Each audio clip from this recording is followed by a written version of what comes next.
Salut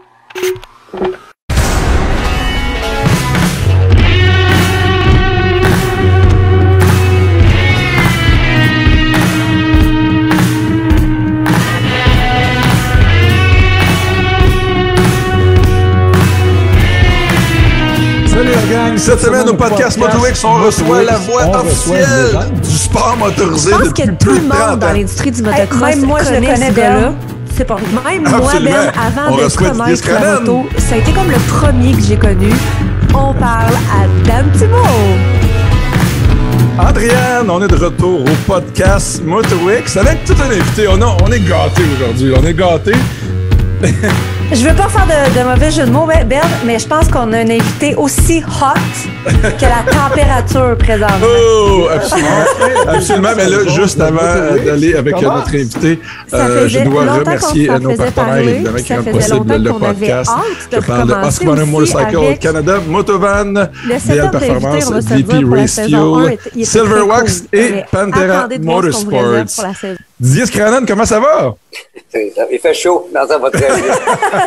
Je t'avoue que j'ai été obligé de fermer l'air climatisé pour que ça fasse moins de bruit, là, parce que j'ai 3 airs climatisés séparés dans la maison. Je suis pas encore... En fait, je suis procrastinateur. Là. Je remets toujours les choses. Alors, j'ai pas encore l'air climatisé à la grandeur. En tout cas, c'est une longue histoire, mais on va la voir. Ouais, on est tous dans le même bateau, je pense. Exactement. Nous aussi, on a fermé l'air climatisé. Fait que, tu sais, si on est reluisant un peu, on va tout être reluisant toute la gang. Ouais. Podcast en pleine canicule. Didier, ça faisait longtemps que je voulais t'avoir au podcast parce que je reçois plein d'invités, puis j'aime ça parler d'histoire du sport motorisé puis du motocross plus particulièrement. Et là, j'avais pensé à ton nom. Ben, à vrai dire, j'avais fait un post sur Facebook et puis j'avais demandé... T'es revenu à plusieurs Oui, reprises. exactement. Il y avait du monde qui avait dit Didier Scranen. Puis je me disais, waouh, c'est ben trop vrai. Puis là, j'avais pas ça faisait des années qu'on s'était pas parlé. Puis là, je dis, c'est vrai, faut que j'entre en contact avec Didier, savoir si ça l'intéresse. Puis un gros merci de te joindre à nous parce que s'il y a un gars qui a de l'histoire puis qui en a vécu dans le monde des courses au Québec, c'est bien toi. Oui, on en a commenté des courses. J'appelle ça coller l'orignal. Là. Ça fait en effet quelques années. Je pense que j'ai commencé ça en 78, 79. Au circuit de Saint-Marcel, sur la terre battue. Okay. C'était des courses sur ovale au tout début, je me rappelle. Je restais dans l'Outaouais à ce moment-là parce que j'étudiais au Collège Algonquin à Ottawa. Et puis, je descendais le samedi soir d'Ottawa comme ça pour faire ça. Je me rappelle, j'étais payé $20 pour la soirée. Wow! Et puis, ça s'est enchaîné quand j'ai commencé à faire de la radio du côté de Sainte-Agathe. Mon premier emploi en radio, ça a été à Sainte-Agathe. Et puis, il y avait les frères Fournel qui faisaient du motocross là-bas. Et puis, il y avait une épreuve à Saint-Jérôme ça s'appelait le Pro 500. Je me rappelle, c'était un commanditaire de bière, mais je ne vais pas me tromper, ça fait que je nommerai personne. Là. Et puis, j'étais allé voir ça et c'était l'animateur du matin à CJSA où je travaillais qui était le commentateur et qui m'avait demandé, il voulait prendre une pause de commenter les courses. Et moi, j'en faisais du motocross déjà depuis un certain moment. Donc, ça s'est bien passé. Puis, ça s'est enchaîné très rapidement. Charles Desourdis m'avait demandé, Charles qui a couru au stade et tout ça, de commenter sa course dans la région de Cowansville. Et puis, ça s'est parlé entre promoteurs. Et puis, ça s'est enflammé, comme dirait l'autre. Okay, tu as touché à plusieurs disciplines de sport motorisé. Est-ce que tu te souviens de la toute première course, toute discipline confondue que tu as commentée? C'était quoi? Est-ce que c'était du motocross, justement? Non, c'était la terre battue à Saint-Marcel. Ça, c'était la première fois. Je me rappelle, il y avait un de mes amis qui courait là-bas avec un 3 roues, parce que c'était le début un peu du VTT, mais c'était en 3 roues. Arsène va être là. Oui. Arsène était-tu là? Non, je suis pas certain qu'il était déjà là. En tout cas, il y avait André Larabé. Arsène, commande dans les commentaires, s'il te plaît, si quelqu'un le connaît. Taguer Arsène. J'ai commenté énormément de courses avec Arsène, mais je veux dire, ce que je veux dire, c'est que il y avait à l'époque, justement, c'était des... comment ça s'appelait? Encore un petit blanc de mémoire là-dessus. C'était des 500cc monocylindres. Ça venait de Tchécoslovaquie. Je ne sais CZ? Oui, non, c'est le CZ, ça c'était en motocross, mais voyons, du speedway. Ils appelaient ça du speedway. Ouais, en fait, c'était des... dirt track. Oui, c'est ça, sur la terre battue. C'était des... comment je dirais ça? Moi, à l'époque, on disait une bicyclette avec un moteur de 500cc. Il y avait pas de suspension là-dessus. Et puis, les frères Bibeau avec leur Triumph 750, juste le son, c'est en train de me résonner dans les oreilles, là. Ça a été extraordinaire. Et ensuite, le motocross est venu après ça. En ce qui a trait à commenter les courses de motocross. Mais est-ce que tu t'es ramassé comme animateur aux courses parce que tu avais justement un background en communication, puis tu avais déjà t'avais déjà travaillé dans ce domaine-là avant, puis c'est un peu naturel finalement, là? Je te dirais que ma carrière est basée sur deux passions, c'est-à-dire la communication et le sport motorisé. J'ai été, dans ce sens-là, choyé d'avoir pu gagner ma vie avec ça, en plus de pratiquer le sport motorisé sur bien des formes là, au fil des années. À cette époque-là, j'étais un tripeux de moteur. Quoique, ça a bien changé. Là, les jeunes, maintenant, ils commencent à 5-6 ans. Moi, mon premier engin à moteur, ça a été un Mini-Trail 50cc que j'avais 16 ans. J'étais à peu près du même gabarit, ça te donne une idée. Ça fait que... Mais j'ai commencé, moi aussi. Donc, j'ai acheté un motocross à l'époque, puis le fameux CZ dont tu as parlé, là, c'était un 400cc. Et j'ai fait trois épreuves comme telles. Ma première à Radun.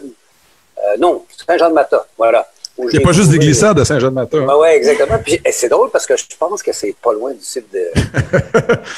J'ai fait quelques épreuves en motocross et quand j'ai commencé à aller suivre les courses de motocross pour les commenter, j'amenais ma moto avec moi et je faisais les pratiques avec les gars.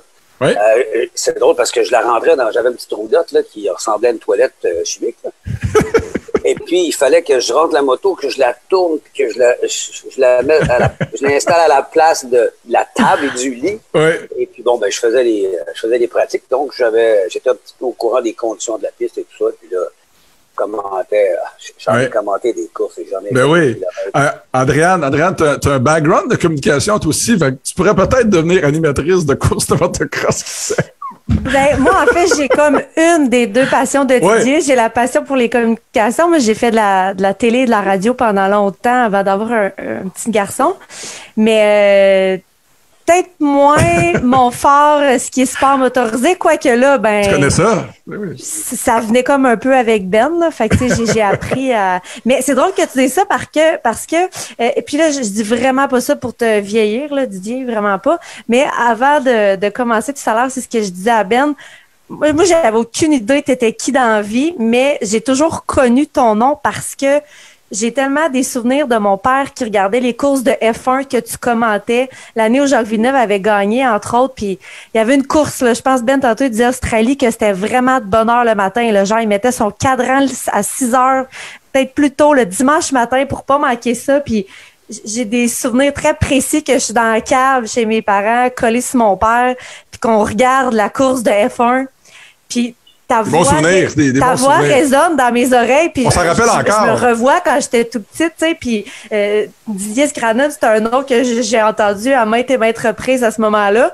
J'avais aucune idée de t'étais qui. Puis là, je trouve ça le fun de mettre un visage sur le nom parce que moi, j'ai toujours pensé que la face qui fitait avec Didier Scranon, finalement, c'était Bertrand Godin. Moi, je pensais que Bertrand Godin s'appelait Didier Scranon. Fait que j'étais pas là pendant tout. Mais ça me rappelle tellement des souvenirs de te parler aujourd'hui parce que j'ai comme grandi un peu avec ta voix, finalement, sans avoir aucune idée de qui t'étais. Je vais être obligé de te reprendre parce que c'était pas la F1, c'était la série Kart à l'époque, qui est devenue le Champ Car et ensuite l'IndyCar, si on veut. Oui, je sais pas comment que je connais ça. Là. En fait, je dois ma carrière, justement, au fait qu'après avoir fait 7 ans de radio à Montréal sur ce qui est énergie, qui était CKMF à l'époque, j'avais commencé à commenter les courses de MotoGP à RDS. Et puis, j'ai comme passé de la radio à la télé parce que j'avais été engagé justement pour suivre Jacques Villeneuve qui commençait avec Claude Bourbonnais avec l'équipe en Formule Atlantique, puis ensuite en IndyCar comme ça. Et j'ai parcouru principalement l'Amérique, mais on est allé, comme tu disais, en Australie, on est allé au Japon, au Mexique, au Brésil et tout ça pour les courses, pour suivre ces courses-là.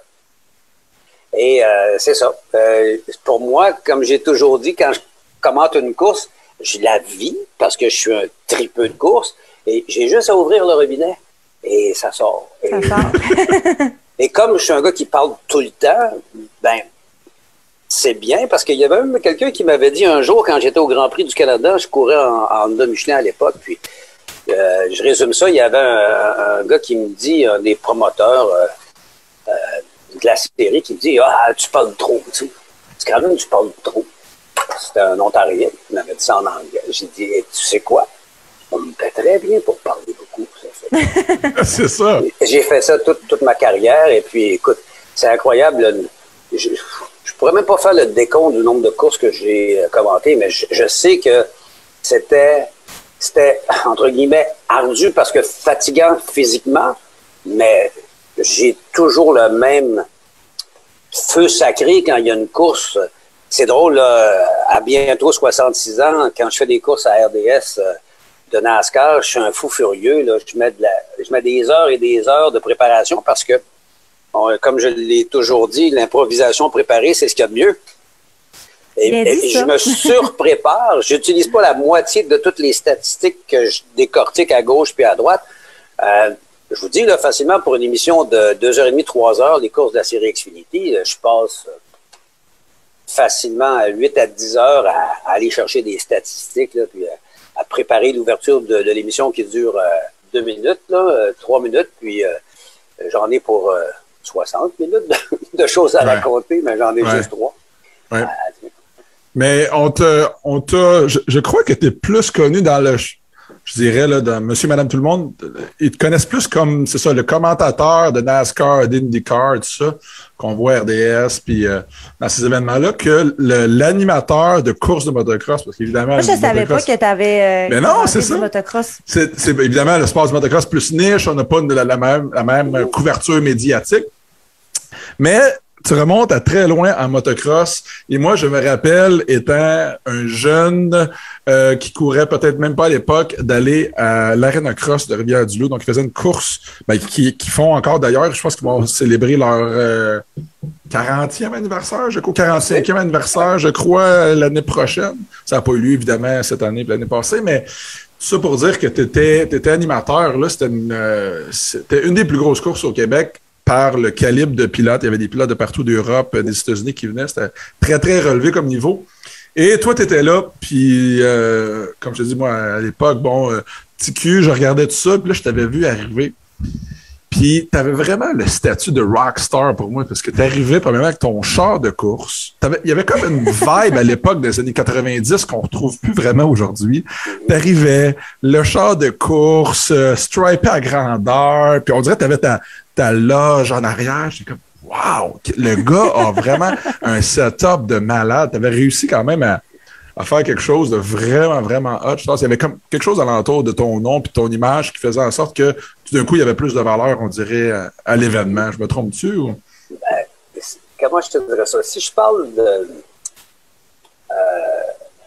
c'est que à l'époque, il y avait... Le problème, c'est que c'est encore le cas. Il y a à peu près personne qui a développé ce créneau-là. Ouais. Et comme je suis un fou furieux de sport motorisé, c'est un peu, comment dirais-je donc, pas facile pour moi parce que bien au contraire, il y a beaucoup de travail. Tu sais, quand j'ai commenté le Super Motocross au Stade olympique pendant au-dessus de 20 ans, les gens s'imaginaient pas à quel point je mettais des heures et des heures à trouver quelque chose à dire sur à peu près chaque pilote qui était sur la piste. C'est pas ça pour me vanter, je dis ça parce que je dois d'ailleurs peut-être être insécure, mais ça m'a toujours servi et ça a toujours été du bouche à oreille. Je suis obligé de vous dire, et j'en suis particulièrement fier, je crois pas que j'ai déjà offert des services à quelqu'un. OK. Ah ouais. Ça, en vente, là, c'est très, très rare. Quand tu n'as pas besoin de vendre, quand les gens viennent à toi, c'est ça. Très... Mais je le dis pas, c'est non. Je dis que j'en reviens pas que c'est ça qui est. Ouais. Mais je suis obligé de vous dire que je réalise que c'est à force de travail. C'est ça. Il n'y a rien qui tombe du ciel. Ouais, mais je pense que c'est la portion passion parce que tu disais tout à l'heure que tu passes des heures, puis il y a un paquet d'affaires finalement dans ta recherche que tu n'utilises pas, mais quelqu'un qui n'a pas cette passion-là va pas passer des heures à s'instruire, à apprendre, à s'informer d'un coup que ça serve. Fait que je pense que c'est ça souvent qui va faire la différence entre quelqu'un qui le fait comme pour la job, si je peux dire ça comme ça, puis quelqu'un qui est comme next level puis qui va se démarquer des autres parce que le côté passion va comme prendre un peu le dessus sur le travail, si on veut. Loin de moi l'envie de critiquer le travail de qui que ce soit. Mais vous les reconnaissez, les gens qui se préparent, puis je n'aimerais pas de nom, mais je pense à Pierre Houd, par exemple, qui, lui, c'est une machine dans ce sens-là. Ça a été souvent mon idole à RDS. Puis vous avez parlé tantôt d'être reconnu comme le commentateur ou quoi que ce soit. Savez-vous qu'est-ce qui est drôle? C'est qu'au fil des années, quand je téléphone pour quelque raison que ce soit à quiconque, là, par affaire ou je sais pas moi, pour des services ou quoi que ce soit, quand je dis donne mon nom, c'est avantageux de s'appeler Didier Scanlon. J'ai donné mon nom à mes filles qui doivent l'épeler encore et ils le font toute leur vie. Mais quand tu dis c'est Didier Scanlon, c'est pas comme si c'était un Tremblay ou quelque chose comme ça. Et encore là, je le dis sans aucune prétention, mais c'est un nom c'est le gars avec le nom bizarre ou quoi que ce soit. Et quand je donne mon nom, ben, il y a énormément de monde qui disent non pas le commentateur, mais le pilote de course. Le pilote automobile. Ah ouais, hein? Est-ce que tu as déjà fait des courses? J'en fais encore, là. J'ai couru au Grand Prix de Trois-Rivières il y a 2 semaines, là. C'est que j'ai été supporté par Énergie et RDS, qui sont des produits de Bell Media maintenant pendant 30 ans. Ça a commencé en 1988. Quand, tu parlais de la petite Honda aux couleurs du commanditaire à l'époque, c'est que Énergie était à l'époque la voie officielle du Grand Prix du Canada. Et j'avais suggéré à mon patron qu'on ait une voiture CKMF à l'époque sur la piste. Il a dit c'est une bonne idée, qui va la piloter? Fait que ça a parti là. Il dit oui, combien ça coûte? Ben j'ai dit tant qu'à y aller, on va faire la saison complète. C'est une course parce qu'à l'époque on ne pouvait pas louer des volants comme ça se fait aujourd'hui. Ça fait que ouais, combien ça coûte? Fait que là, on me répond j'ai regardé ça à peu près 20 000 pour la saison à l'époque. On est en 88. 20 000 Il dit je vais te j'ai dit, j'ai pas d'argent, mais je vais te donner du temps d'antenne. Si tu vends ça à quelqu'un qui n'est pas client de chez nous, tu pourras te financer avec ça. Alors, ça a commencé comme ça et ça a duré pendant 30 ans. Ce qui fait que pendant 30 ans, les gens qui écoutaient Radio Énergie, puis ensuite, ce qui est devenu le réseau au grand complet, parce que ça a commencé par une station, ils en sont à 10 depuis un certain nombre d'années. Mais moi, j'ai transporté cette promotion-là sur tout le réseau. Ça fait que toutes les fins de semaine que moi, je courais, ceux qui écoutaient Énergie, ce qui s'appelle Énergie maintenant, on avait des reportages sur ce qui se passait. J'avais 5 reportages par fin de semaine pour expliquer ce que je faisais. Et ça, c'est resté dans la tête de beaucoup de gens. Mais ce sont beaucoup de gens qui commencent à avoir des tentes grises. Comme quand je me retrouve au circuit Gilles Villeneuve pour le Grand Prix du Canada, il y a des gens qui viennent me voir. C'est des enfants de ceux qui m'ont encouragé en 1988. Et ça, c'est quand on parle d'une nouvelle génération, les Didier Scanlon, ils le connaissent moins parce que tout ça s'est arrêté en 2017, l'équipe Énergie, RDS. Mais je continue à faire quand même des demi-saisons. Je veux juste vous rappeler que je suis 2e au championnat après 6 épreuves et qu'il en reste 3. Félicitations. Et que, merci beaucoup, et que à Tremblant, au mois de juillet, on a fait 3 courses. J'ai terminé 3e, 2e, 1er. Je me bats avec des jeunes qui ont 50 ans de moins que moi. Parce que l'autre fusée qui mène le championnat, il y a 16 ans. Et moi, je vais avoir 66 dans 2 mois. L'expérience. Mais c'est ça, je trouve, qui est beau avec ce milieu-là, c'est qu'il y a vraiment différentes générations qui vont se côtoyer puis qui vont prendre part, tu sais, aux mêmes courses. Puis je pense que c'est rare des sports ou des disciplines. Tu sais, souvent, c'est vraiment comme par âge, là. Tu sais, t'as pas un 65 avec un 15 ans qui vont compétitionner ensemble, là. C'est vraiment rare. Fait que je trouve ça le fun parce que, tu sais, autant que toi, tu dois apprendre de ce jeune-là que ce jeune-là doit apprendre de toi aussi, tu sais. Et j'en ai rencontré des jeunes, je dirais pas brisé des carrières, là. Encore une fois, je dis ça pour le plaisir, là, mais il y a des gens contre qui je me suis battu pendant 2-3 ans qui étaient super rapides, mais qui, on sait que c'est l'argent qui est le nerf de la guerre, là, qui n'ont pas réussi à passer au travers à ce niveau-là. Alors que moi, petit train va loin, parce que les gens ont dit, ouais, mais tu fais de la Formule 1600. Tu sais, la Formule 1600, c'est la première marche vers les hautes sphères de la compétition de monoplace. Ben, moi, je suis resté toujours dans la première marche. Mais j'ai plaisir. Et là, je vous parle, puis je regarde en arrière de moi. La voiture que l'on voit ici, là. Oui. OK, là. Regardez-la bien, là. C'est la même que je pilote encore. Ma voiture a 25 ans. Elle est fabriquée au Québec, une CFD. Messieurs Caderet, Momigny et Villeneuve l'ont dessinée et construite. On l'a fait évoluer pendant toutes ces années-là. Et en fin de semaine dernière, il y a 2 semaines, pardon, à Trois-Rivières, on a eu le temps le plus rapide dans les essais. J'ai fait un podium à la dernière course. Et c'est la même voiture. On a même calculé que, parce que dans la première course, j'étais 2e quand le levier de vitesse a brisé. On a calculé que ce levier-là avait changé plus de 200 000 fois de position. Aïe, fou, hein? Alors, c'est un petit peu normal que ça brise. Puis, la voiture a 25 ans. Premièrement, visuellement, ça paraît pas du tout. Puis, je me bats contre des jeunes de 16 ans dans des voitures 20-21, là, à près de 100 000 la copie. Ça veut dire que le vieux, là, dans tous les sens du mot, je te parle pas de moi, là, je te parle de le vieux en général, là. Premièrement, c'est comme l'expression qui dit, pour terminer premier, il faut d'abord terminer. Ben, pour être vieux, il faut d'abord être jeune. Et je trouve ça fantastique de vieillir parce que ceux qui ont peut-être suivi ma carrière sont au courant qu'il y a 11 ans, plus de son, plus d'image, là. Moi, j'ai 11 ans parce que je suis décédé comme tel au circuit Gilles Villeneuve lors de la course de Stock Car Nationwide, comme ça. En descendant de ma voiture, en allant vers le studio de télévision, j'ai fait un arrêt cardio-respiratoire. Là, ça a pris le défibrillateur et tout ça. Oh, ouais. Ça fait que j'ai gagné l'Automax, la poule de la country, la même journée. Wow, je me rappelais plus de cet épisode-là. J'ai tendance à l'oublier malheureusement, alors que il faut se rappeler que c'est une chance qu'on a tous les jours de vieillir, parce que je sais pas si vous le savez, dans le mot vie, dans le mot vieillir, il y a le mot vie. Et quand tu arrêtes de vieillir, malheureusement, c'est parce que tu es mort. Ça fait que j'espère vieillir longtemps. Mais c'est vrai ça, puis il y a déjà quelqu'un, j'avais vu... Tu sais, souvent, on chiale quand on vieillit. Puis, tu sais, moi, la première, j'ai eu le syndrome de Peter Pan longtemps, là. J'aimais pas ça quand c'était ma fête parce que j'aimais pas ça vieillir. Puis, il y a quelqu'un qui m'a dit à un moment donné, tu sais, vieillir, là, c'est une chance, c'est un privilège. Pas tout le monde là, qui a le privilège de vieillir, tu sais. C'est vrai quand on y pense. C'est vrai. Moi, je me dis, plus ça va. C'est pour ça que j'ai l'intention de ralentir un petit peu mes activités parce que il en reste moins en avant qu'il y en a en arrière.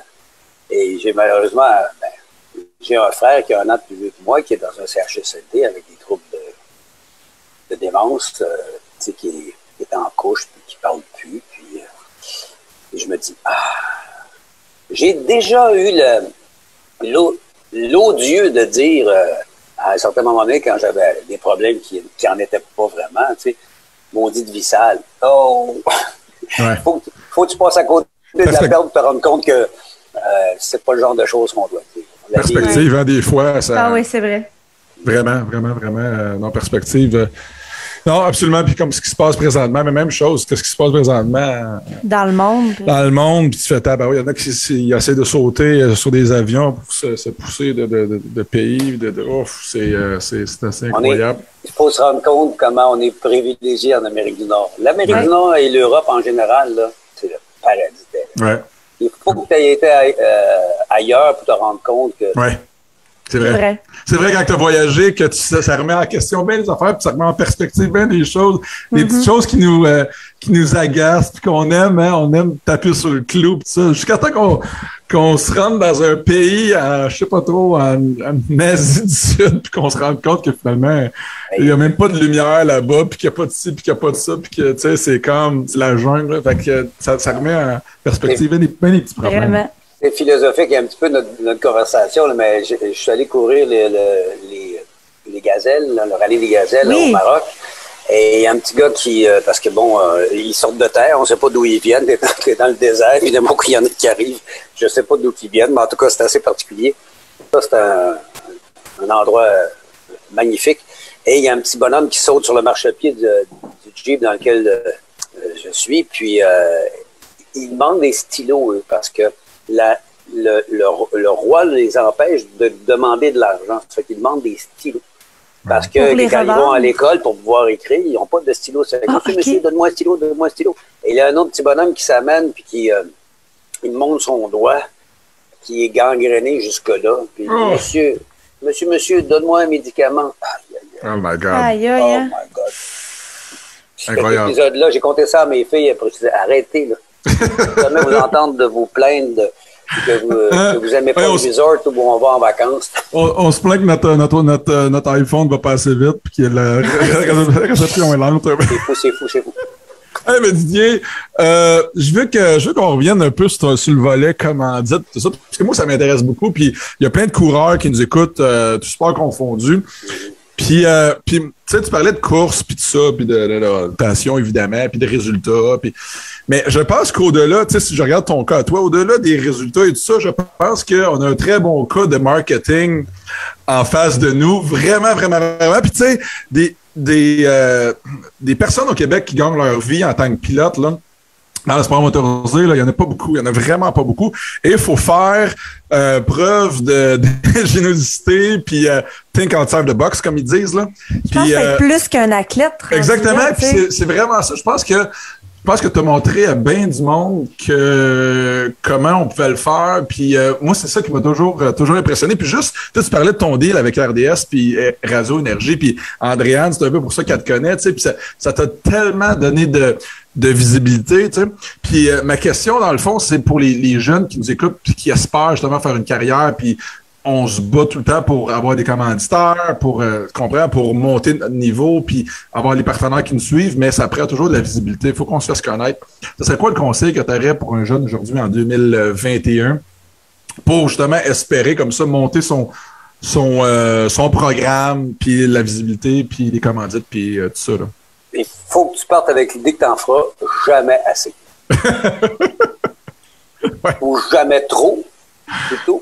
En tout cas, moi, j'ai été quand même choyé.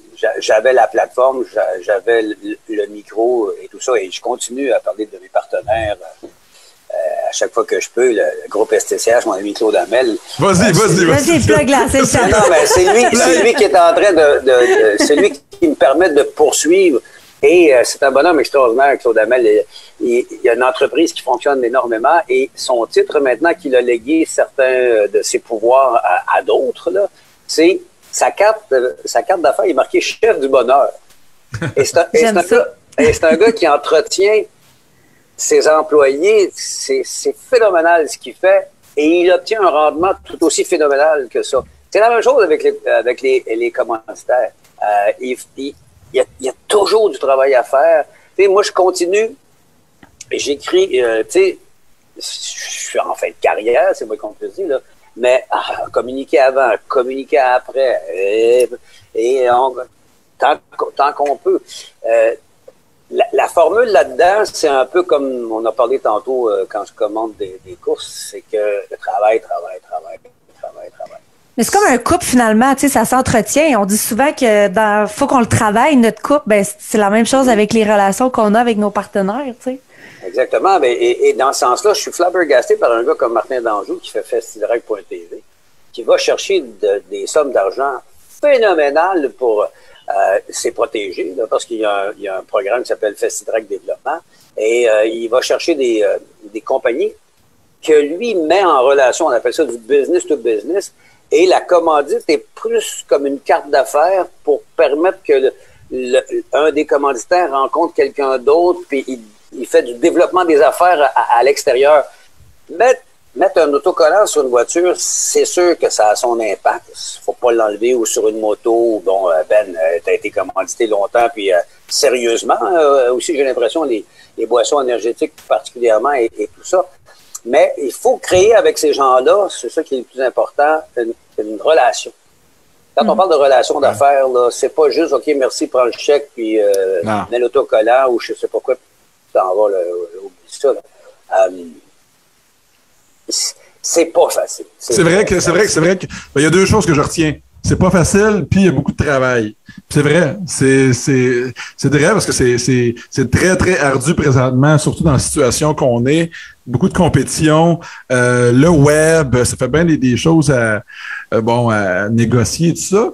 Puis mais au bout de la ligne, je pense que c'est des relations humaines. C'est vraiment ça. Puis toi, ce qui est, je trouve, ce que là où tu te démarques des autres, c'est que dans tu sais, ils disent souvent une espèce de plateforme 360 degrés, là, c'est que t'as la visibilité sur le terrain, il y a toi, mais il y a aussi, après ça, les médias traditionnels comme radio, télé, tout ça. Et c'est là que tu te démarques des autres. C'est là que c'est la portion que t'as, que les autres n'ont pas, qui fait en sorte que tu peux faire ton propre écosystème, Dies Kranen, énergie, machin, tout ça, tu sais.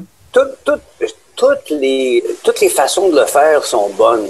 T'sais, on parlait de la télévision. À un moment donné, je parle avec un partenaire, un commanditaire, et puis il me demande combien j'ai de followers sur ma page Facebook. Ma page Facebook, je te le dis tout de suite, là, c'est une page fan. C'est pas moi qui l'entretiens. Je suis nul et non avenu dans ce domaine-là. Et c'est ce qui devient la force des autres qui, comme vous, font un podcast, vont chercher des commanditaires et puis tout ça. Le monde des médias est en mutation, ça n'a absolument aucun sens. Je suis presque content d'avoir bientôt 66 ans. Parce que je suis beaucoup dépassé. Et je reviens à notre partenaire dont je parlais, qui me parle de la page Facebook. J'ai dit, le problème avec ça aussi, c'est que la plupart des gens qui font des choses sur le net, ils rêvent tous d'être à la télé. Et il y a 50 000 personnes qui écoutent une émission que je fais à RDS, est-ce que j'ai 50 000 followers? Ce que j'essaie de vous dire, c'est que toutes les façons sont bonnes. Ouais.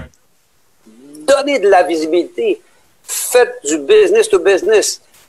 Alain Labrosse, quand il a commencé à courir en Formule 2000 après sa carrière en moto, était allé chercher une commandite d'André Lalonde Sport. Sa commandite, c'était 200 planches à voile.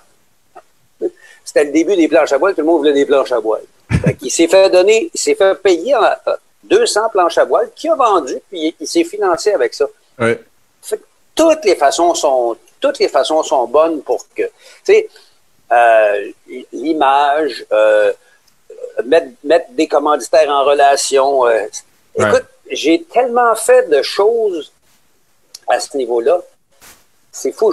À un moment donné, quand Players avait parti sa filière pour développer les pilotes, j'étais allé voir les grands patrons d'Imperial Tobacco pour leur dire « C'est vraiment fun ce que vous faites là, mais ça serait vraiment le fun aussi que vous pensiez à ceux qui commencent.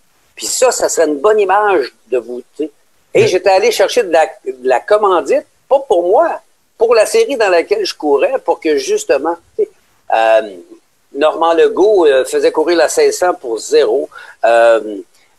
Et quand il a su qu'on payait plus cher d'inscription, ben il a dit au promoteur de l'époque, OK, l'argent que les pilotes vous donnent pour l'inscription, je veux que tu leur donnes en bourse. Là, c'est les années où j'ai moins bien performé, mais où le gagnant au Grand Prix du Canada en Formule 1600 avait une bourse de 9 000 $. Wow. C'est les pires moments que j'ai eu. Et j'ai souvent, parce que j'ai amené le groupe STCH justement comme commanditaire de la série, comme commanditaire de la course à Montréal, et ils ont mis pas mal de sous là-dedans. Et moi, là, ça s'est, je dirais pas retourné contre moi, mais les fois où j'ai dû m'assurer que tout était parfait et qu'il y en avait pour leur argent et que les logos étaient bien au bon endroit sur le podium et tout ça. J'étais tellement concentré à ce que tout fonctionne que quand je montais à bord de la voiture, j'étais brûlé raide, fini, et j'avais des résultats qui étaient pas à la hauteur. Je veux juste vous rappeler que j'ai 15 podiums sur le circuit Gilles Villeneuve, mais j'ai jamais gagné. C'est une obsession. Oui. 22, me voici. Oui. Ben oui, moi, j'ai une question qui tue, Didier. Oui. Est-ce que tu penses que les belles années du sport motorisé, puis ça, on en parle souvent, là, est-ce que tu penses que les belles années du sport motorisé sont derrière nous? Tu sais, quand on fait juste penser, aux Supercross de Montréal qui ont essayé de revenir, finalement, ça a été comme un semi-succès, pour ne pas dire un semi-échec. De plus en plus, on entend parler avec l'espèce de virage écologique que là, on veut plus de courses en ville, on veut des trucs électriques. Est-ce que tu penses que ça va pouvoir revenir comme ça a déjà été, ou qu'on est vraiment dans un espèce de virage, puis il va y avoir un gros changement qui va s'effectuer, puis ça va peut-être être difficile de refaire vivre les belles années qu'on a déjà connues, autant en motocross qu'en course automobile, peu importe, là? Je fais souvent cette blague-là qui en est pas une. Quand j'ai commencé en radio, au début des années 80, c'était l'âge d'or de la radio. Quand j'ai commencé à travailler à CKMF, là, je peux te nommer des noms que tu ne reconnaîtras pas du tout, là, Andréane, Roch Denis, Douglas Léopold, Mario Lirette en fait encore de la radio, Guigui Aubry. C'est KMF à l'époque où j'ai commencé à travailler là, moi en 85, là, c'était à son apogée. C'était une machine à imprimer de l'argent, cette station de radio-là. On allait faire des remotes, là, de la publicité en direct. C'était fou, les cachets par rapport à ce que c'est maintenant. Didier, je t'arrête parce que tu parles de Douglas Léopold. Là, et c'est lui que Patrick Huard a joué dans le film Crazy Town. C'est ça, pas Crazy Town? Funky Town, c'est ça? Funky Town. Je crois que c'est ça. Écoute, un film écœurant de malade, mais ça met la table un peu sur ce que c'était ces années-là. Là. C'était la folie démesurée, la drogue, l'alcool. Vous étiez des superstars. Oui, des superstars. Avec Alain Monpetit. À l'époque, j'ai malheureusement assisté à la fin tragique, entre guillemets, là, de cette... Ah, c'est ça, c'est lui, Alain Monpetit, dans le fond, qui joue au Patrick Huard. C'est ça qui est fini, ça a fini un peu... Ouais. C'est Alain Monpetit, c'est ça? Oui, je suis mêlé, mais Douglas, non, mais t'as raison. Il a été joué dans le film de Patrick Huard. C'est un personnage qui est basé sur Douglas Léopold, mais c'est vraiment Alain Monpetit que Patrick Huard joue dans le film. C'est ça. Je me rappelle plus du titre de celui qui jouait Coco Douglas. Il jouait dans Les Trois Petits Cochons. Là. Très bon acteur. Il jouait dans District 31, le gardien. Exactement. Alors, tout ça pour te dire que ça, c'était l'âge d'or de la radio. Ensuite, avec l'avènement de Players et de son programme de développement de pilotes, il y en avait des pilotes de Formule en 1600 qui étaient commandités par Players. Il y en avait en Formule Atlantique, il y en avait en Indy Light et il y en avait en IndyCar. Ça fait que ça, c'était l'âge d'or de la course automobile au Québec et, dans mon cas, de la télévision. Parce que on allait à toutes les courses, suivre ça, puis tout ça, blablabla. Et là, c'est moi qui ai rendu à l'âge d'or. Mais c'est vrai que pour revenir à ta question, Andréane, c'est plus pareil. Puis c'est pas tellement parce que le sport est moins populaire, c'est parce qu'il y a tellement plus de choses à faire maintenant. C'est vrai. Et que c'est vrai, il y a un virage écologique. Là. Tu sais, tu vas sur la route, moi je suis sur la Rive-Sud à Mont-Saint-Hilaire, puis les cyclistes, puis les joggers qu'il y a ici, c'est comme... Moi, je les appelle des chevreuils, là, tu sais. Il y en a partout, des chevreuils, là. C'est sérieux, là. Et c'est vrai qu'il y a un tournant vers ces activités-là. C'est fou comment il y a des gens qui dépensent de l'argent sur des vélos. Ils pourraient avoir des beaux motocross pour tout ça. Mais moi, à l'époque, demeurant à Mont-Saint-Hilaire, juste pour vous rappeler comment c'était il y a 50 ans. Il y a 50 ans, là, moi, je faisais le tour de la montagne à Mont-Saint-Hilaire avec le motocross. Je passais dans les vergers. avec un TM 250 qui faisait un bruit d'enfer. Et j'essaie d'imaginer maintenant. Impossible. C'est impossible. La police va te courir après, ça sera pas trop long. La pite de Gravel, du côté de Saint-Jean-Baptiste, on allait là, tout est fermé. Le long de la voie ferrée, j'allais voir ma blonde avec mon motocross. Là, maintenant, penser que quelqu'un pourrait se promener avec un motocross dans Mont-Saint-Hilaire, non. Oublie ça. Ça fait que toutes ces choses-là ont changé. Avant, on allait faire de l'enduro dans les Laurentides. Tout était ouvert. Maintenant, c'est confiné et tout ça. Et tu passes par des vagues. L'apogée de NASCAR, les années 2000 à 2005, c'était fou, là. Ils refusaient du monde, les prix étaient mongols. Tu réservais une chambre, c'était 5 jours minimum, même si tu voulais en passer juste une. Là, ils ont étiré l'élastique au point où en 2008, quand il y a eu la récession, ça a pété. Là, ça a baissé, là, comme sérieusement. Là, ça commence à remonter. Paf, on a une belle petite pandémie. Ben oui, c'est ça. Exact. C'est un peu plus compliqué. Ça fait que ça c'est des choses qui n'aident pas. De dire que les belles années sont derrière nous, je dirais, c'est différent maintenant. C'est différent parce qu'il y a plus de façons de le consommer, surtout. C'est ça la grosse différence. Il y a tellement de façons de regarder une course maintenant ou d'être exposé à des événements. Fait que maintenant, t'as plus besoin de te déplacer. C'est sûr, si tu veux la vraie expérience, c'est sûr que tu te déplaces. Mais c'est sûr que c'est plus facile de rester foiré dans son salon. En regardant ça sur la télé du papa. C'est ça, exactement. Tantôt, Ben, tu parlais du phénomène des commandites, tout ça, là. Et le scandale des commandites, là, le gouvernement, là, ça fait vraiment mal. Le fait d'enlever au sport motorisé la commandite des compagnies de tabac, tu sais. C'est sûr que ça a été un gros game changer parce qu'ils remettaient de l'argent eux autres, là. C'était incroyable. Et en plus, Régent Tremblay l'avait dit. À un moment donné, il dit, moi, quand je vais, je le cite, là, il dit, quand je vais aux internationaux de tennis du Maurier, parce que du Maurier était le commanditaire à l'époque, il dit, moi, quand je vais aux internationaux de tennis du Maurier, il dit, j'ai pas envie de fumer, j'ai envie de jouer au tennis. Alors que dans la tête de bien des gens, c'est inciter les gens à fumer. T'sais. Les feux d'artifice, Benson and Hedges. Ben oui, j'ai m'excuse, là. T'as-tu vu ben, des petits gars et des petites filles avec des clopes, toi? Moi, c'était pas à Trois-Rivières, à Trois-Rivières, avant, c'était le Grand Prix Players. Puis, tu sais, moi, je me souviens parce que, bon, je l'ai dit souvent, moi, j'ai fait du passage artistique toute ma vie, puis le circuit à Trois-Rivières passe devant le Colisée. Donc, tu sais, on voyait tout le temps là, les pancartes puis Players. C'était bleu, puis moi, je savais pas c'était quoi Players. Là. Moi, dans ma tête, Players, c'était les courses. Là. C'était pas les clopes. Là. Je te dirais même qu'aux États-Unis, les gens pensaient que Players, c'était un casino. Ah ouais? Ouais. Il y avait une entente, si je me rappelle, avec Marlboro pour pas empiéter les uns sur les autres. Là. C'est vague un petit peu à mon esprit, mais ce que je veux dire, c'est que c'est comme moi, je bois pas de bière. Mais j'ai vu des publicités de bière toute ma vie. Puis j'aime pas ça de la bière. Ça fait que j'en bois pas. Ouais. C'est pas TAG qui est commandité Viagra. Est-ce que ça donne vraiment plus à vous? Est-ce que ça vous donne vraiment plus envie, messieurs, d'avoir une petite pilule bleue parce que il y a un TAG? Ça dépend Viagra si vous en avez besoin. Non, mais très sérieusement, c'est pour ça que je me rappelle même, moi, d'avoir fait signer des pétitions, justement, pour pas qu'on perde le Grand Prix en rapport avec cette chose-là.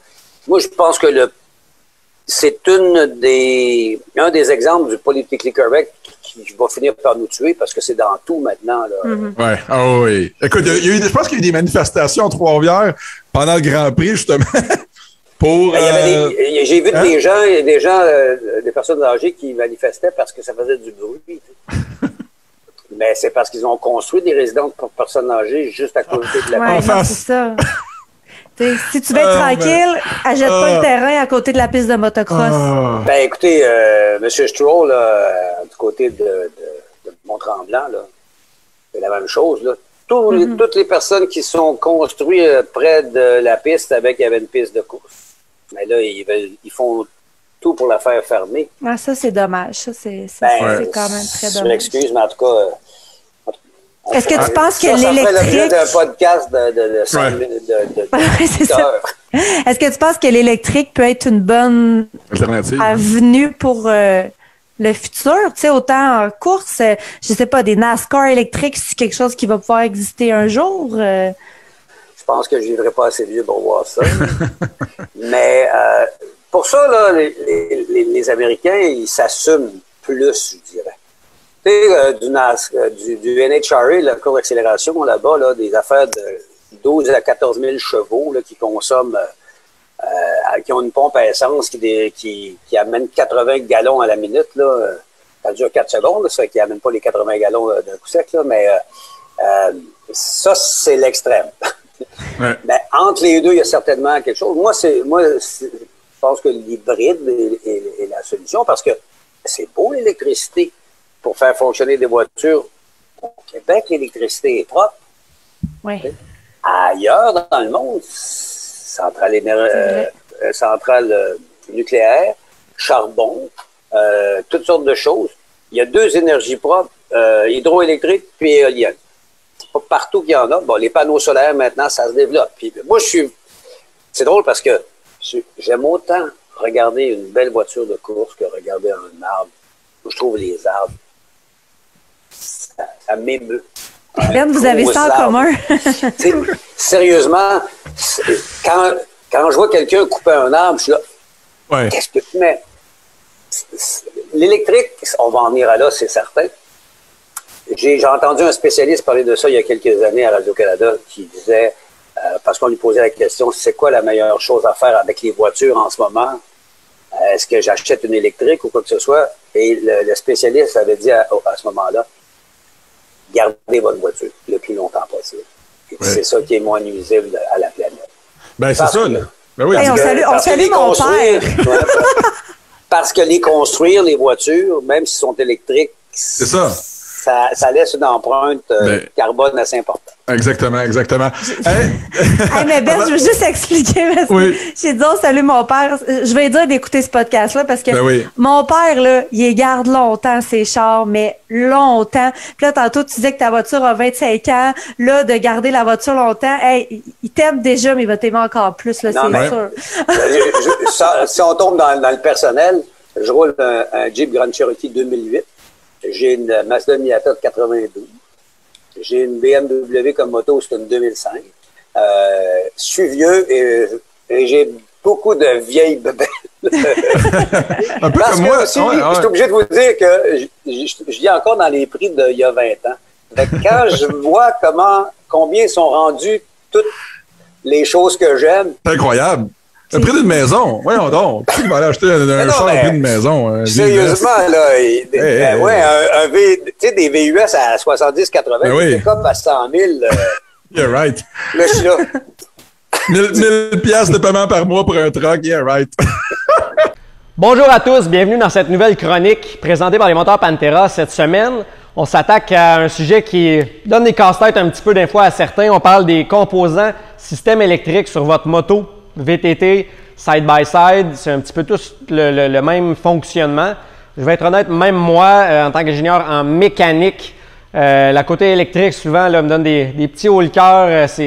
C'est intangible, hein, c'est pas des engrenages, c'est pas visuel, c'est des courants électriques qu'on voit pas.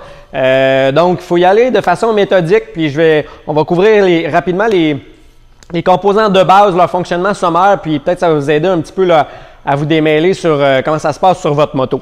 Au niveau génération de voltage, de courant électrique, dans votre moto, ça se produit comme à peu près dans tous les systèmes de génération de courant électrique dans le monde, que ce soit la centrale électrique de la Bay James comme votre moto, c'est le même principe de fonctionnement, c'est-à-dire qu'on a un enroulement de fil électrique qui se fait traverser par un champ magnétique, puis ça induit un voltage dans la bobine d'enroulement de fil électrique.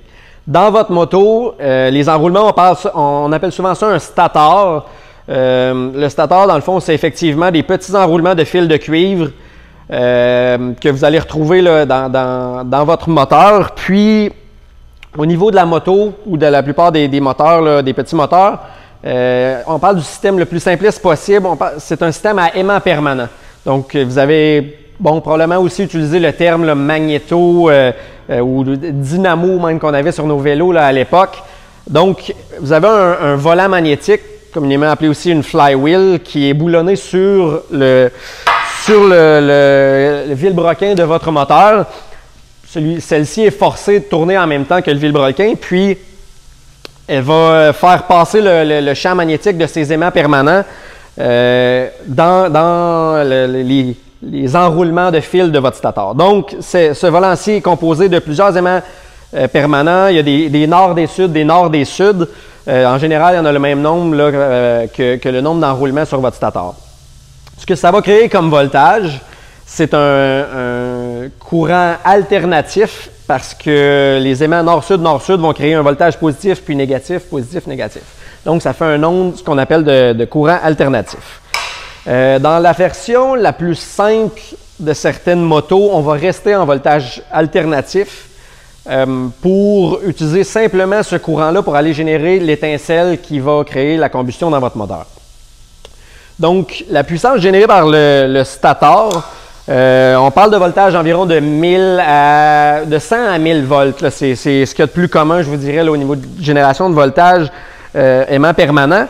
Puis, ça va être envoyé à, bon, vous pouvez appeler ça une boîte électronique. Le terme le plus commun aussi, c'est CDI. Donc, c'est pour Capacitive Discharge Ignition. Ce que ça veut dire, c'est que dans cette boîte-là, il y a ce qu'on appelle un capaciteur. Vous voyez ça comme un petit accumulateur qui, lui, tranquillement se fait recharger par le courant alternatif de la bobine. Une fois qu'il est chargé complètement, la boîte va attendre un signal bien précis pour pouvoir se décharger et envoyer l'étincelle donc au moteur. Le plus commun des systèmes se trouve à être sur votre volant magnétique. Vous allez avoir une bosse qui est surélevée, qui va être lue par un capteur inductif. Lui, il va voir le signal, la différence de hauteur de la bosse, puis envoyer le signal à votre CDI. Lorsque le CDI reçoit son signal, dans le fond, il va permettre à la capacitance de se décharger pour aller produire l'étincelle. Elle ne s'en va pas directement à votre bougie. Il va avoir ce qu'on appelle, dans le jargon mécanique, un coil. C'est un transformateur. Donc, il va prendre le 100 ou 1000 volts qu'il y a dans votre CDI, puis il va l'augmenter vers un 10 000, 20 000, 30 000 volts parce que 1000 volts, ça ne serait pas suffisant pour créer une étincelle là, au niveau de votre bougie, mais à 10, 20, 30 000 volts, là, on est capable d'avoir une étincelle significative pour enflammer les gaz dans le moteur. Donc, ça se trouve être la version la plus simpliste que vous pouvez avoir sur une moto. Plusieurs motos vont aussi avoir une portion DC, donc 12 volts, pour alimenter certains accessoires, pour recharger votre batterie qui est utilisée là aussi pour votre démarreur électrique, etc. Ce qui doit être fait à ce moment-là, si on prend le courant alternatif, on le fait passer dans ce qu'on appelle un rectifier qui est fait pour redresser, là, dans le fond, l'onde alternative puis la linéariser en un courant DC. Donc, c'est un petit module que vous allez retrouver sur votre moto également qui va ensuite être envoyé à la batterie pour la recharger et aux différents accessoires. Dans certains motocross plus récents aussi maintenant, l'allumage de la bougie, on remplace le CDI par un allumage DC. Donc, il y a certains motocross plus récents qui vont vraiment envoyer 100% de la puissance générée de la bobine vers le redresseur de courant pour recharger la batterie. Puis, c'est la batterie qui va envoyer la puissance à la boîte électronique pour générer l'étincelle. Donc, c'est tout fait à partir d'un DC. C'est un système qui a tendance à être un petit peu plus fiable pour les nouveaux motocross. Ça génère moins de chaleur au niveau de la bobine, etc. Donc, vous pouvez retrouver aussi ce type de composant-là. Ça couvre rapidement et très sommairement ce qui est des systèmes électriques. J'espère que ça vous éclaire un petit peu. Si vous avez des questions, encore une fois, en commentaire sur le podcast MotoX à Ben ou sur notre page nous-mêmes, Pantera Motorsports. Vous pouvez laisser des commentaires, des questions, on va y répondre. Puis si vous avez des idées pour des sujets prochains aussi, laissez-les en commentaire. Puis on se retrouve pour la prochaine chronique la semaine prochaine. Didier, on n'a pas le choix de parler d'un sujet qui fait jaser à chaque fois qu'on en parle, Andréane. Ça soulève les passions à chaque fois. Absolument, le fameux Supercross de Montréal ou Super Motocross ou comme tu veux l'appeler. Ça a changé de nom quelques fois, mais c'est un gros moment quand même de ta carrière. Ouais, le premier, je pense que c'est en 82. Je l'avais fait avec Jean Pagé en 82, puis à partir de 83 jusqu'à... Attends, j'avais une commandite pour 2006-2007 à peu près. De nombreuses années. Et là, justement, je ne sais pas si je me faisais vieux là, ou quoi que ce soit, mais on avait opté pour 2 ou 3 animateurs pour faire le travail qui était peut-être justement plus près de la nouvelle génération. Puis ça, c'est bien correct. Parce qu'on t'entendait pas dans les speakers. C'est peut-être pour ça que se sont dit... Ouais. Mais écoute... Le son est vraiment de piètre qualité. Le super motocross, je me rappellerai toujours parce que c'était... Bon, il y avait M. Paquette, Gilles, qui était le régisseur et tout. C'était très sérieux. Gilles, ben oui, Gilles. Ouais. On avait des décomptes, là. Moi, j'avais jamais, tu sais, des courses. Bon, ben, ça, c'était à la minute près. Puis là, 10, 9, 8, 7, 6, 5, 4, 3, 2, 1, Q. Bonsoir, mesdames, messieurs. Wow! Sur l'écran géant. Ben il y a 50 000 personnes. Ouais. Écoute, pour moi, là, c'était un high, là, comme ça. Mais c'était big. C'était big. Écoute, on a fait... Je faisais des courses de vagues. Je séparais le stade en 2, ceux en bas, ceux en haut. Puis là, je les faisais tourner. Puis attention, ceux qui sont dans tel secteur, mon signal changeait de côté. Wouah, puis la vague arrêtait, repartait sur l'autre bord. Écoute. C'était fou, raide. Moi, je me rappelle, Didier, anecdote. Ben oui, je suis sûr que tu tripais, mais je sais pas si tu te rappelles, début des années 90, à l'intro du show, il y avait à l'époque un show de laser, OK, son et lumière. Je sais pas quelle année, mais je coursais pas à l'époque. J'avais été voir l'événement avec mon père, mon frère et tout ça. Et on était assis et j'ai toujours trouvé que ça avait toujours été le meilleur intro ever pour un spectacle. C'était, il avait mis la chanson Jump du groupe Van Halen avec un show de laser. Et le stade, bon, c'était noir. À l'époque, ils pouvaient le faire. Maintenant, ils peuvent plus le faire. À l'époque, il faut éteindre les lumières et faire un show de laser de Mongol. Écoute, je m'en rappelle encore 30 ans plus tard. Je sais pas si tu t'en rappelles de cette édition-là. Là. Wow. Il y en a eu, tu sais. Wow. Ça me rappelle aussi quand j'animais le show Harley pendant un autre 20 ans, le Grand Prix Skidoo de Valco, tout ça, ce sont des événements qui font la différence. Puis c'est drôle parce que ces choses-là sont retirées de mon programme progressivement, puis c'était bien parce que j'ai pas pété un infarctus il y a 11 ans pour rien. Là. Je pense que j'en faisais un petit peu trop. Et non, c'est ça, j'ai une carrière, écoute, béni des dieux, il n'y a pas d'autres mots pour dire ça. Et le super motocross, ça a été une anecdote là, de fou. Là. En 2006, je pense que c'est l'avant-dernière fois que je l'ai fait, ou la dernière, je courais en série Honda Michelin. Vous avez des images ici en arrière. Et la dernière course avait lieu le lendemain du super motocross. Ben, croyez-le ou non, ma conjointe m'attendait à côté du stade avec le camion, la remorque avec la voiture de course comme ça. Bonsoir, mesdames, messieurs, on se retrouve l'an prochain. D'ici là, portez-vous bien. Prends la zézette, le scooter, jusqu'au camion. Ça actionne dans le camion. En fait, dans la remorque, parce que je couchais dans la boîte du Cube Van, là, sur un matelas. Ma conjointe conduit jusqu'à Mosport en Ontario. Ah, ben ouais. Dans la voiture. On peut pas rentrer parce qu'à l'époque, le tunnel n'était pas assez gros avec tout l'équipement. Ça fait qu'on descend la voiture, on rentre en dedans. Il y a une qualification à 9 h le matin. Embarque dans la voiture. Il y a à peu près personne qui l'a fait parce qu'il y en a eu le samedi après-midi. Et là, la piste est humide. La piste sèche. Je fais la pause. Croyez-le ou non, dans le dernier tour, là, c'était... Elle nous met la barre haute un peu, là, ta conjointe. Exactement. Et les années précédentes, je revenais parce que ça tombait tout le temps le week-end de Mosport en Ontario, près de Toronto, et je courais. Alors, je pouvais faire... J'avais même déjà une fois modifié l'horaire pour qu'on puisse faire la qualification plus tôt, pour que j'aille le temps de descendre à Montréal, faire le super motocross et revenir pendant la nuit pour courir le lendemain matin. Ouais, et c'est... écoute, le premier backflip, oui, il y a eu des gros moments. Hein? Il y a eu des moments comme ça. Mais justement, quand Carl Vaillancourt a gagné le super motocross. Je me rappelle, c'est lui, hein? C'est lui qui nous avait dit qu'il était retourné chez eux pratiquer Non, c'est Jean-Sébastien. C'est Jean-Sébastien Roy. Sa dernière année. Moi, je me souviendrai, j'ai une image quand Carl gagne et il est sur le saut principal. Tu sais, puis là, il se tape comme ping-pong. Tu sais. Il avait lancé son gilet dans les estrades. Oui, non, mais la foule était en délire. C'était l'apocalypse. Puis moi, j'en beurrais épais. Non, mais là, pensez-vous vraiment que c'était les gars qui étaient en délire parce qu'ils venaient de gagner? Ou c'était les filles parce qu'ils avaient enlevé son gilet? Il y avait de tout. Mais qu'est-ce que ça se passe, là? C'est parce qu'il venait de gagner, puis les filles parce qu'il venait d'enlever son gilet. Ouais.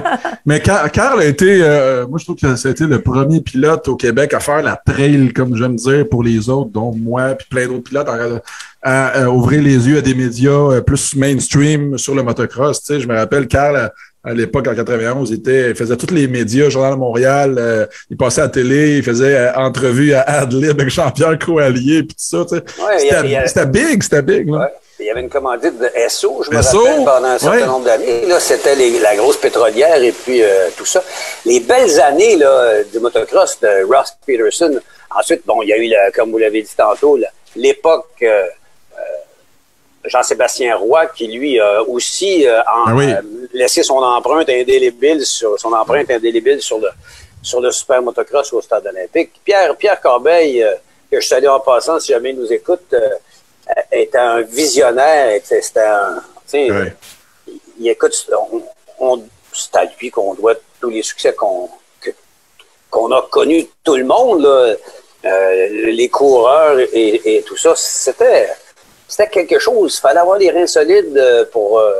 c'était un événement qui coûtait très cher à produire, mais qui, quand on remplissait 2 soirs, devait être assez payant aussi. Alors, puis dans ce sens-là, j'ai une très grande admiration pour Pierre et tout ça. On a fait par la suite l'émission de télé de Moto-X. À Moto-X? Ben oui, c'est ça. Je voulais justement en parler parce que tu étais l'animateur de Moto-X, le show de télé avec Félix Trépanier, qui était le réalisateur de tout ça, puis qui a travaillé avec moi sur plein de films de motocross qu'on a fait ensemble, puis tout ça. Puis donc, le podcast, je l'ai personnellement appelé, je dis Félix, le nom Moto-X, je peux te l'emprunter pour mon podcast? Parce qu'il était écœurant, c'est hâte, puis le show de télé Moto-X, malheureusement, il n'existe plus, mais il y a de la demande, puis il y a des gens qui veulent revoir des courses à la télé, malheureusement, il n'y en a plus, mais je dis Félix, je peux te prendre le nom? Parce que ça prend derrière tout ça des promoteurs. Tu m'as parlé tantôt de l'Arena Cross à Rivière-du-Loup. C'était Thibault, ce qui me rappelle, qui organisait ça. C'est encore Paul. Ben, toi. Ben oui! Tu le salueras de ma part si jamais... Peut-être qu'il nous écoute, Paul. Écoute, s'il y a des gens qui le connaissent dans les commentaires, allez-y, taguez-le. Paul, il est sur Facebook, ouais. Oui, Paul, c'était incroyable, pareil. Un très chic type et un gars qui savait brasser les affaires et tout ça. Et écoute, on parlait de gros événements. Il y a eu 2 championnats du monde de motocross à Saint-Gabriel-de-Brandon. Et moi, j'ai commenté celui où c'était les 500, la grosse casse qui était venue. Et parmi ceux qui ont marqué le motocross québécois et canadien, il y avait les coutures. Pierre avait amené les 2 ou 3 premiers tours. C'était l'hystérie totale. Parce que il partait puis il descendait comme dans une coulée, tu sais. Et là, il disparaissait. Moi, il disparaissait de ma vue pendant quelques secondes. Et là, quand ça ressort, c'est Pierre Couture qui est premier. L'apocalypse, mon homme. Il courait contre des pilotes exceptionnels. Brad Lackey, l'Américain. André Malherbe, le Français. C'est un Belge ou un Français, mais en tout cas. Ça, c'est-tu les frères qui avaient leur paquet de cigarettes sur l'épaule? Non, ça, c'est les Desormeaux. OK. Les frères Desormeaux, Didier, tu te rappelles sûrement. Serge Millette et puis tout ça, là, cette époque-là, oui. C'était quelque chose. On a tellement de souvenirs, je pense qu'on pourrait faire un podcast juste sur le super motocross. Absolument, oui. Ben oui, on a fait d'ailleurs avec Olivier, on en a parlé presque pendant... Je pense qu'on en parle à tout le monde. Ouais, ben parce que toujours un peu. Ce qu'on avait dit à Olivier Corbeil, le fils de Pierre Corbeil justement, c'est que quand on en parle, tout le monde a son opinion, tu sais, pourquoi ci, pourquoi ça, pourquoi c'est terminé, pourquoi ça marche plus. Puis là, les autocross, c'est ça. Puis les 4 roues, c'est ça. Puis le ci, puis là ils ramènent les pick-up, puis tout le monde a son explication sur le comment du pourquoi de l'événement. Ben, écoute, tu sais, l'époque de Ross Peterson, là aussi, les manufacturiers étaient impliqués. Je ne sais pas comment ça se passe maintenant, parce que je peux te dire que moi, j'ai été au Bike Week à Daytona pendant 30 ans de suite. Je n'ai pas manqué un pendant 31 ans, je pense. Et à l'époque, Miguel Duhamel était une superstar aux États-Unis, puis ici, on le connaissait à peine. Moi, j'ai connu Miguel, je commentais des courses de motocross, il était écolier, il avait 10 ans. D'ailleurs, mes condoléances à toute la famille, parce que Yvon est décédé il n'y a pas tellement longtemps. Et il est arrivé quelque chose, un phénomène là-bas qui peut-être explique non pas la descente, la moins grande popularité et tout ça, c'est que c'est NASCAR qui a repris la course de moto aux États-Unis, puis ils ont voulu appliquer le principe que tout le monde est égal, tout le monde a des chances de gagner. Ça fait qu'ils ont restreint au maximum les manufacturiers, parce qu'il y avait des équipes d'usines. Oui, ben oui. Pascal Picotte a couru pour Harley, a couru pour Ducati.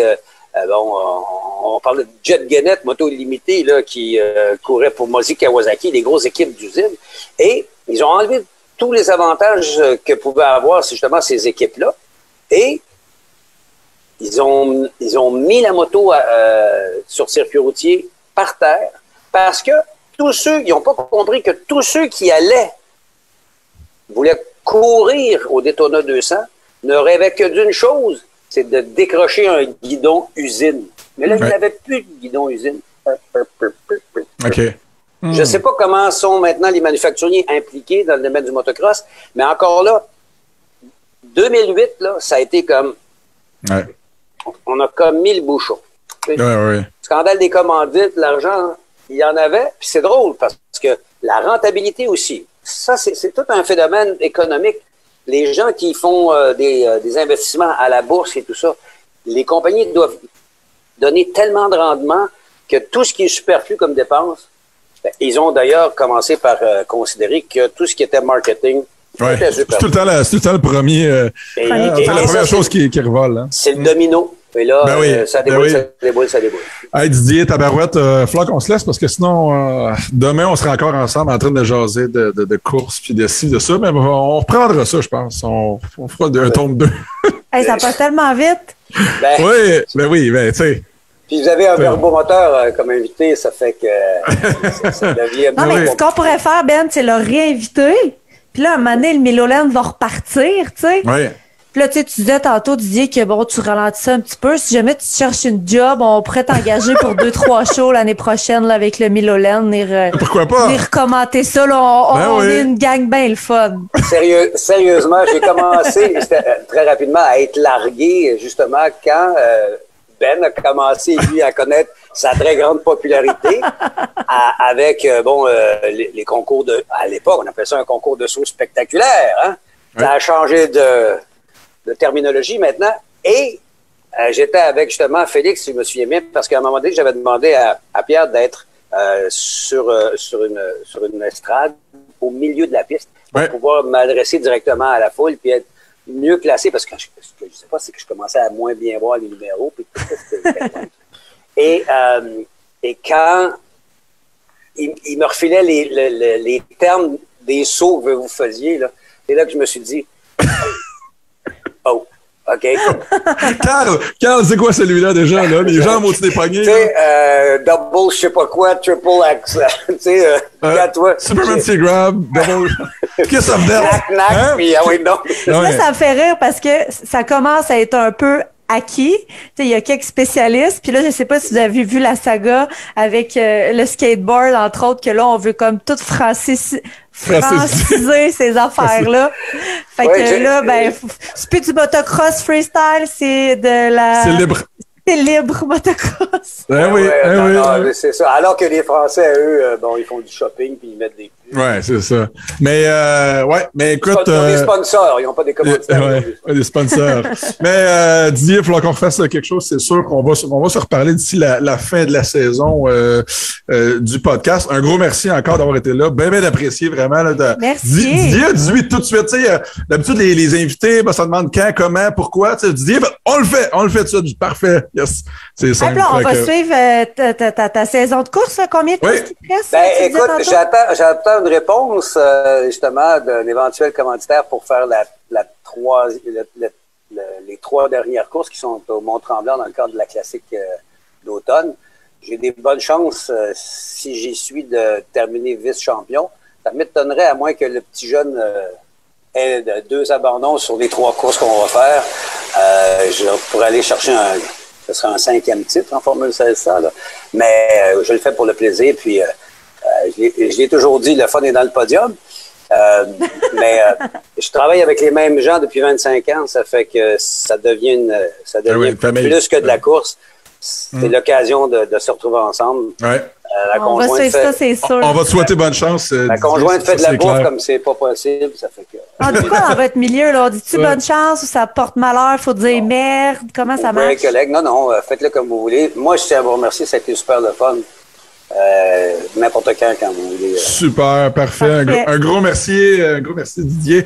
Andréane, juste avant d'y aller, on va remercier nos partenaires Husqvarna, Motovan, DL Performance, VP Race Fuel, Silverwax et nos amis de chez Pantera Motorsports. Andréane, un gros merci à toi aussi. Un gros merci à toi, Ben. On se reparle avec un autre invité absolument prochainement. Très bientôt, on va pouvoir ressortir des vieux souvenirs. Si vous avez encore une fois des suggestions, regardez vos suggestions. Ça a été cool aujourd'hui avec Didier. Gênez-vous pas, puis vous pouvez nous l'écrire dans les commentaires. Parfait. Un gros merci tout le monde et on se voit très bientôt. Ciao.